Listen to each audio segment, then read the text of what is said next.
오늘은 다니엘 12장 9절 10절입니다. 다니엘 12장 9절과 10절 마지막 장이에요. 다니엘 12장 9절 10절 다 같이 합독합니다. 그가 이르되 다니엘아 갈지어다. 이 말은 마지막 때까지 간수하고 봉함할 것임이니라. 많은 사람이 연단을 받아 스스로 정결하게 하며 희게 할 것이나 악한 사람은 악을 행하리니 악한 자는 아무것도 깨닫지 못하되 오직 지혜 있는 자는 깨달으리라. 아멘. 하나님이 사람을 지으실 때 하나님의 모양과 형상으로 지으셨다 그랬습니다. 이 사람요, 모든 피조물 중에서 가장 마지막에 지음을 받았죠. 원래 맨 마지막이 제일 중요한 거 아닙니까? 가장 중요한 피조물이에요. 그런데 하나님의 모양과 형상으로 지으셨더라. 그러니까 단순히 어떤 생명을 갖고 있고 어떤 감정을 갖고 있다라는 의미는 아니에요. 왜냐하면 짐승들도 감정이 있거든요.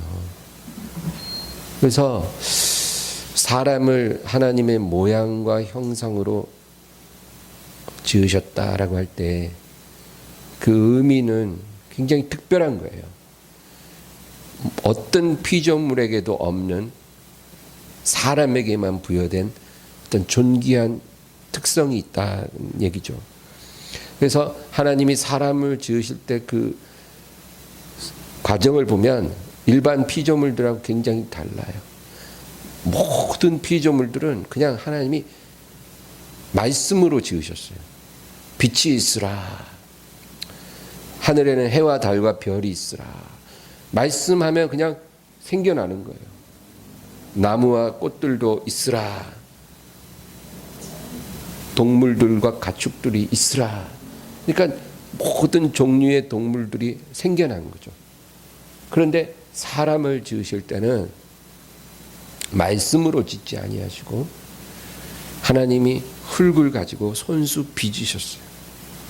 쫙 빚고 그리고 그 코에다가 숨을 후 불어넣으시니까 사람이 되었더라. 근데 이 숨을 불어넣으셨다라고 할 때 그 히브리어에는 루아흐라는 단어를 쓰는데 그 단어는 숨이라고도 하고 영이라고도 하는 단어예요.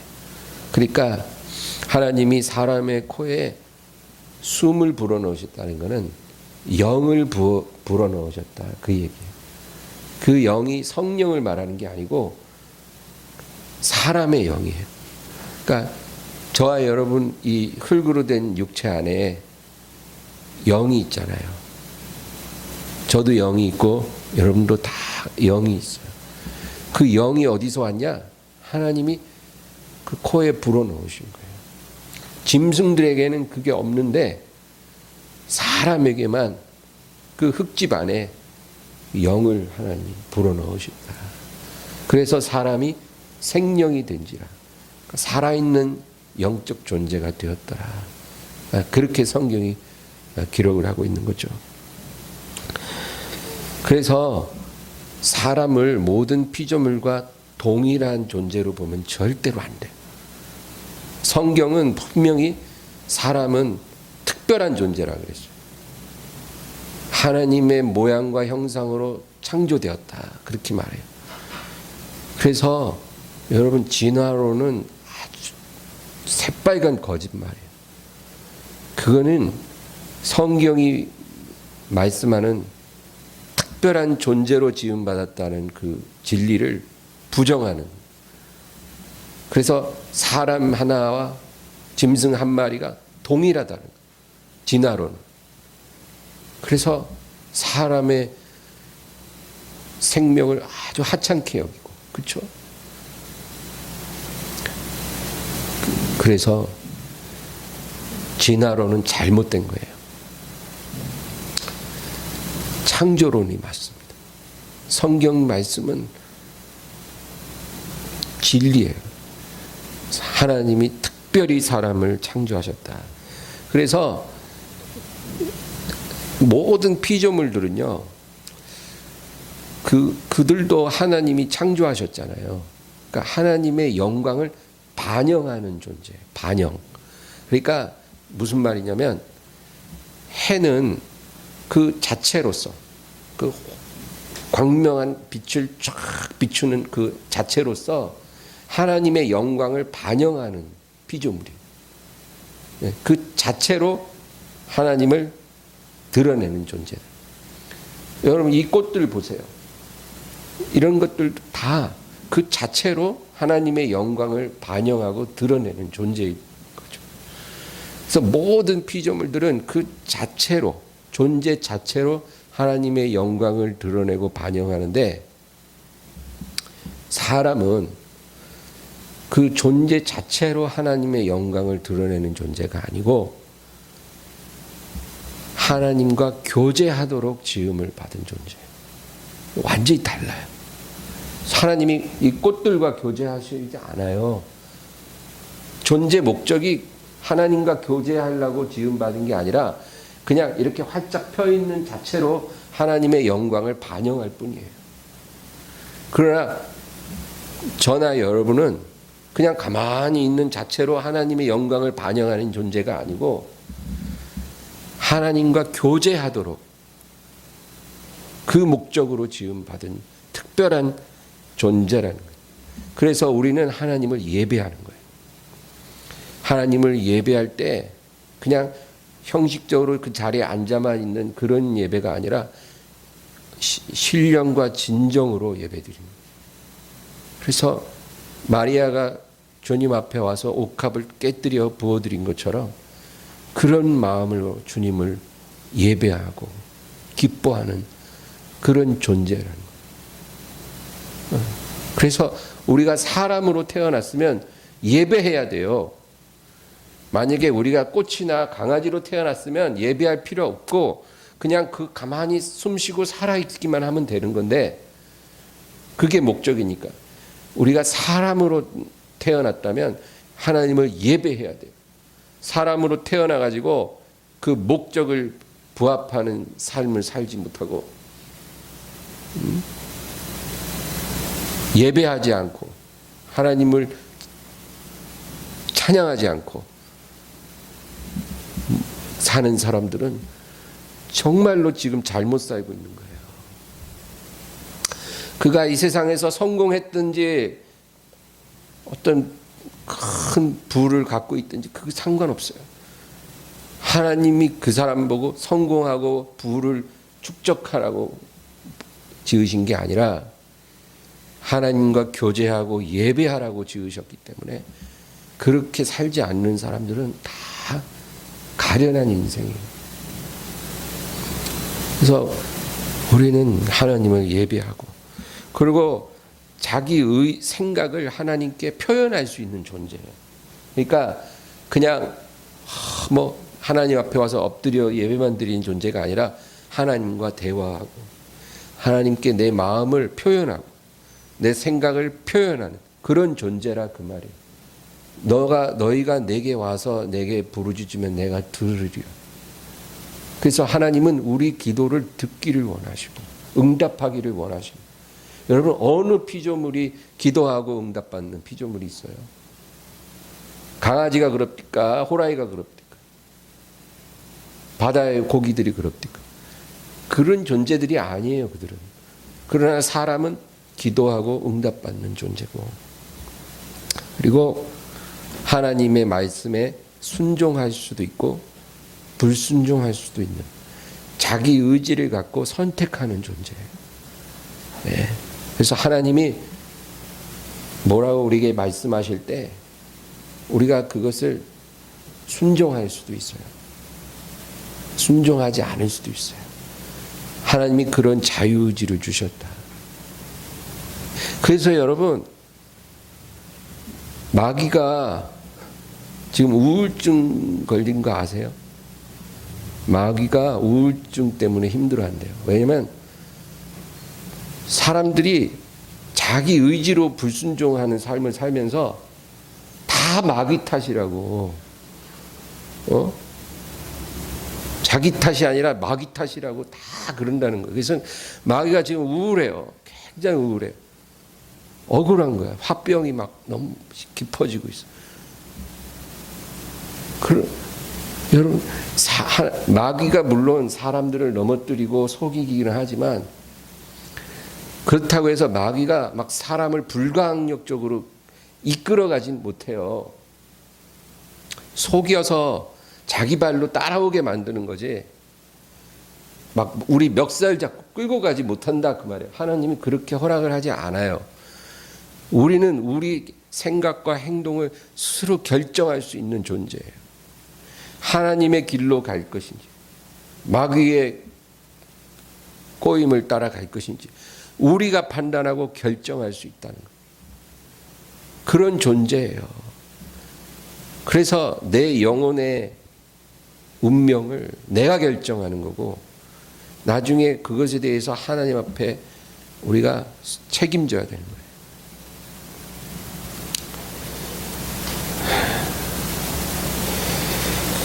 그런데 이렇게 사람이 특별한 존재인데 사람과 아주 비슷한 피조물이 하나 또 있죠.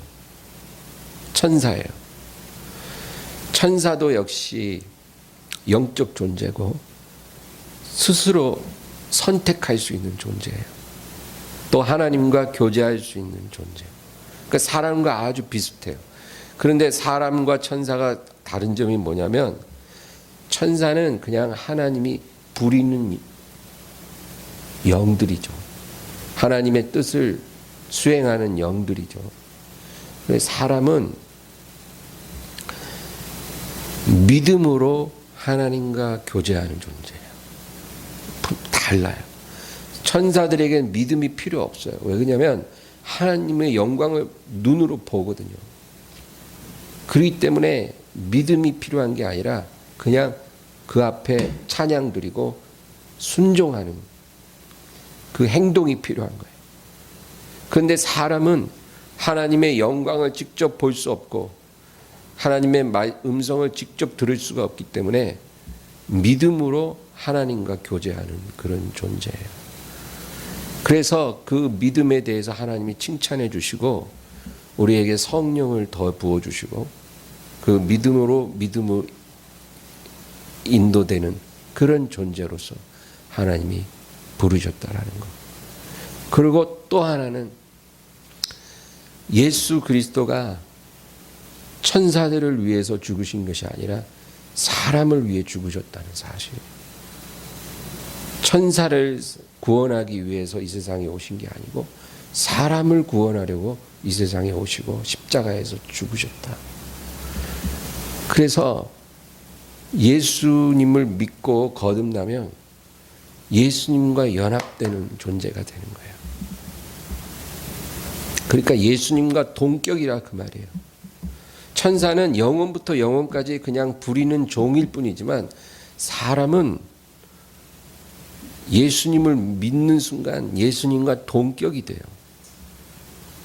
그러니까 하나님의 존귀한 자녀가 되고 하나님의 유업을 상속받고 그리고 예수님과 함께 영원히 왕노릇하는 그런 존귀한 존재로 하나님이 지으셨다라는 거예요. 그러니까 천사랑 비슷하지만 달라요. 천사보다도 더 존귀한 존재가 바로 사람이. 그래서 사람은 존귀하나 깨닫지 못하면 멸망하는 짐승과 같나니. 이 말씀이 맞아요. 존귀해요. 천사보다도 존귀한데 깨닫지 못하고 구세주를 영접하지 않으면 멸망하는 짐승과 같은 존재가 될 수밖에 없다. 네.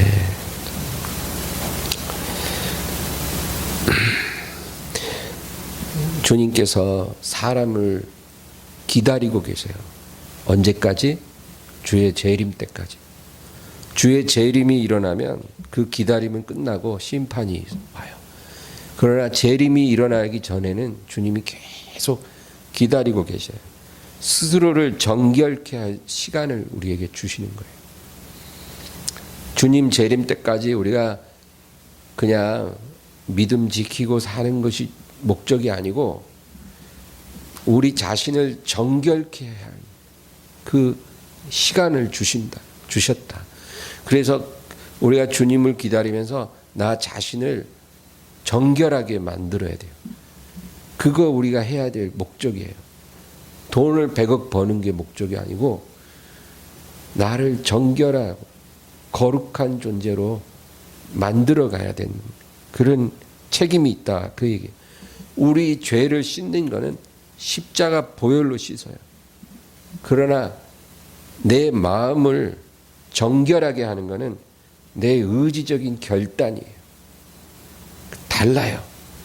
죄를 씻기 위해서는 십자가 보혈을 의지해야 되지만 내 부패한 마음을 거룩하게 하고 정결하게 만드는 건 내 의지적인 노력이 필요한 거예요.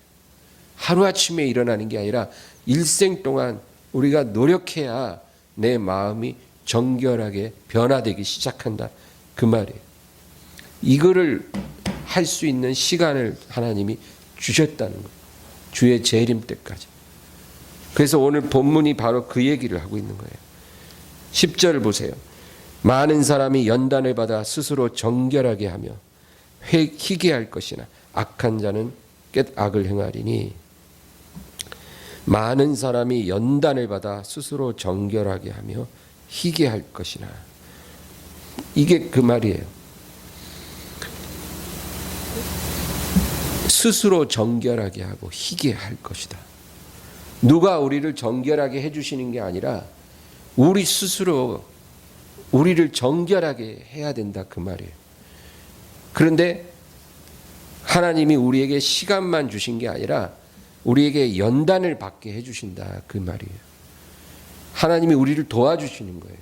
여러분, 연단이 그게 나쁜 게 아니에요. 그게 사실은 복이에요. 복이에요. 하나님이 우리에게 연단을 주심으로 우리가 스스로를 정결케 할 수 있도록 도와주시는 거예요. 여러분, 사람은요, 실패해야 깨닫지 성공하면 못 깨달아요. 그게 사람이에요. 그러니까 성공을 자꾸 반복하면 사람은 부패하고 타락하게 돼 있다. 그 말이에요. 아주 우리에게는 악한 거예요. 그래서 성공을 계속하는 인생이 저주받은 인생이라. 그 말이에요. 교만해져요. 하나님으로부터 멀어져요. 그래서 하나님이 사랑하는 자녀들에게는 연단을 주시는 거예요. 여러분, 불과 물로 연단하는 것, 고통을 받는 거죠. 우리 인생 가운데 하나님이 얼마나 연단하셨어요. 다 다르지만 하나님의 연단을 받은 거예요. 부부 간의 연단이 있었어요. 형제 간의 연단이 있고, 자식으로 인한 연단이 있고, 물질로 인한 연단이 있었고, 질병으로 인한 연단이 있었고, 사업의 연단이 있었고, 사람으로 인한 연단, 말로 다 할 수 없는 실패와 고통과 그런 연단의 시간들이 우리 인생 가운데 끝없이 있었잖아요. 그걸 하나님이 우리에게 허락하신 거예요. 왜? 우리 스스로를 정결케 할 수 있도록, 스스로를 희게 만들도록 하나님이 도와주시려고 그 연단을 주셨다는 거예요. 성공하고 잘 나가고 막 형통하면 연단이 없으면 여러분, 희기는커녕 아주 시커멓게 변질돼 버려요. 그러고도 그게 변질이 됐는지 안 됐는지 그 자각조차 못하고 살다가 멸망하는 게 우리예요. 그래서 하나님이 우리를 연단하시고 정결케 하셨다. 그래서 여러분, 우리가 예수님을 믿고 죄를 씻었으면 그 다음에 우리가 해야 될 일은 그분을 닮아가는 거예요. 그분의 뜻을 따라 사는 사람이 되어야 돼. 예수님이 가신 그 길 따라 우리도 걸어갈 수 있는 내 의지적인 결단과 결심을 하고 따라갈 수 있는 그런 사람이 돼야 되는 거예요. 그게 쉬울 것 같죠? 저절로 될 것 같죠? 안 된다는 거예요. 우리는 마음이 부패해서 가만 놔두면 절대로 그 길로 안 가요. 그러니까 연단을 주시고 깨뜨리시고 그리고 성령과 말씀으로 우리를 다져가지고 우리가 마음을 바꾸게 만드는 거예요. 돌이키게 만드는 거예요. 생각을 바꿔갖게 하는 거예요. 평생을 두고 그 일을 행하시는 거예요. 우리 안에서 착한 일을 행하시고 그리스도 예수의 날까지 이루시는 거예요.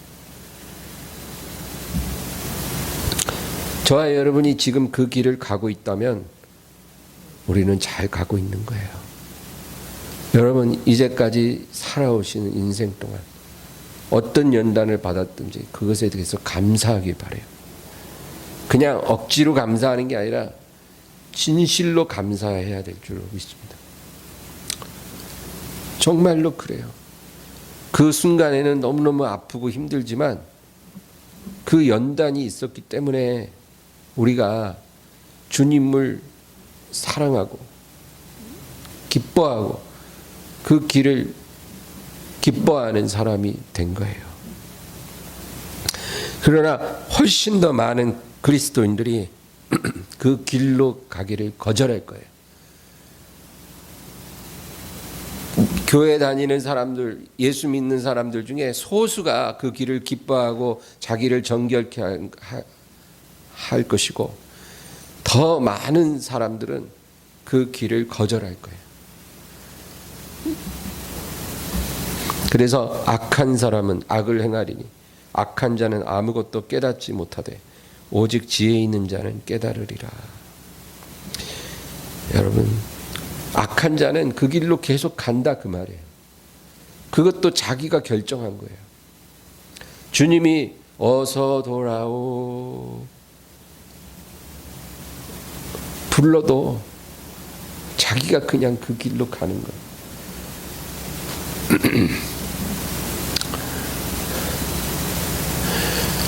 우리 지난 주일날 헌금송으로 어서 돌아오 그 찬양 했죠? 기억나세요? 어서 돌아오. 그 찬양 교회에서 잘 안 불러요. 왜냐하면 사람들이 기분 나빠해서. 진짜예요. 그거 부르면 뭐 돌아왔는데 자꾸 오래 이런다니까요. 기분 나빠요. 그래서 안 불러요. 근데 제가 그날따라 지난 주일은 그 노래를 하고 싶었어요. 그래서 그 헌금송을 했는데 어제 우리 찬양하는 변집사님하고 통화를 했는데 재밌는 얘기를 하더라고요. 지금 와이프가 굉장히 아프잖아요. 아파서 이제 와이프 때문에 남편도 교회를 잘 못 오는데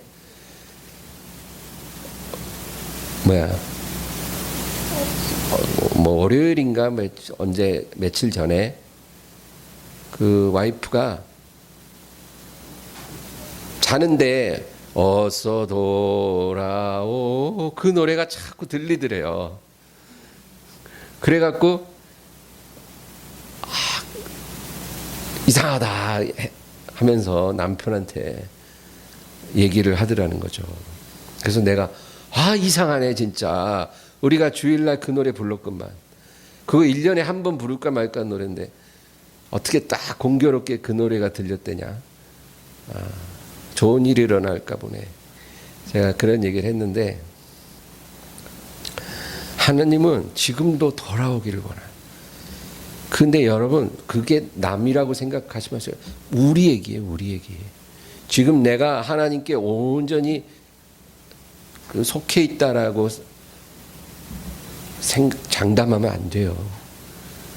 하나님은 우리 일생 동안 우리에게 어서 돌아와라 부르시는 거예요.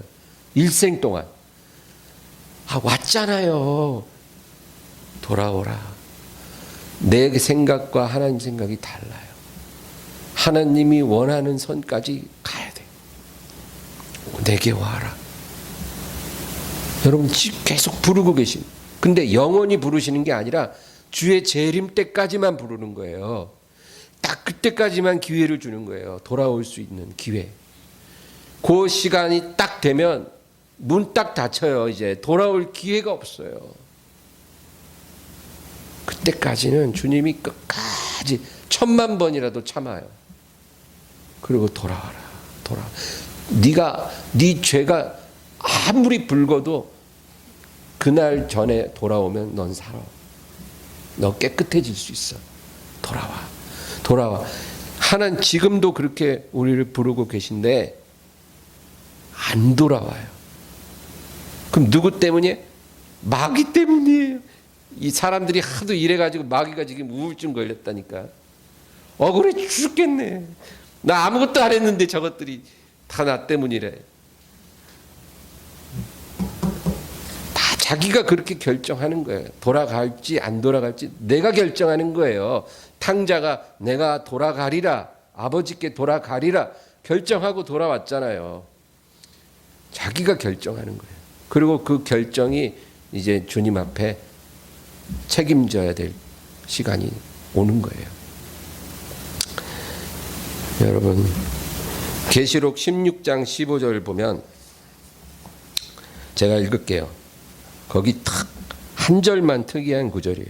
16장 전체는 지금 7년 환란의 마지막 순간을 기록하는 장인데 딱 그 한 절만 이상하게 딱 껴있는 구절인데, 보라 내가 도둑같이 오리니 누구든지 깨어 자기 옷을 지켜 벌거벗고 다니지 아니하며 자기의 부끄러움을 보이지 아니하는 자는 복이 있도다. 주님께서 도둑같이 올 때 깨어 자기 옷을 지켜 벌거벗지 않는 자는 복이 있다. 여러분 깨어서 내 옷 잘 입고 계시기를 주의 이름으로 축원합니다. 옷을 잘 입고 있어야 돼요. 그 옷이 무슨 옷이에요? 성령의 옷이에요. 성령의 옷. 우리가 예수님을 바라보면 예수님이 성령을 부어주시거든요. 그 성령의 옷을 잘 입고 있어야 부끄러움을 당하지 않고 복이 있다. 그러면 교회 다니고 신앙생활하면 다 그 옷 입는 거 아니에요? 아니에요. 여러분 라오디게아 교회 주님 뭐라 그래요? 너의 가련한 것과 눈먼 것과 가난한 것과 벌거벗은 것을 네가 알지 못하는도다. 분명히 그랬거든요. 라오디게아 교회. 벌거벗은 것을 네가 모른다는 거예요. 벌거벗은 임금님처럼. 그러니까 교회도 벌거벗은 교회가 있고 성도도 벌거벗은 성도가 있어요. 성령의 옷을 안 입고 있는데 부끄러운 채로 있는데 몰라요 본인이. 그러지 말라는 거예요. 주님 오실 때 도둑같이 오실 때 성령의 옷을 입고 부끄러움을 보이지 않는 자는 복이 있다. 주님 오시기 전에 보혈로 몸 씻고 성령의 옷을 입고 항상 깨어 있기를 주의 이름으로 축원합니다. 오늘 말씀을 생각하면서 간절히 기도하겠습니다. 주여, 주여, 주여.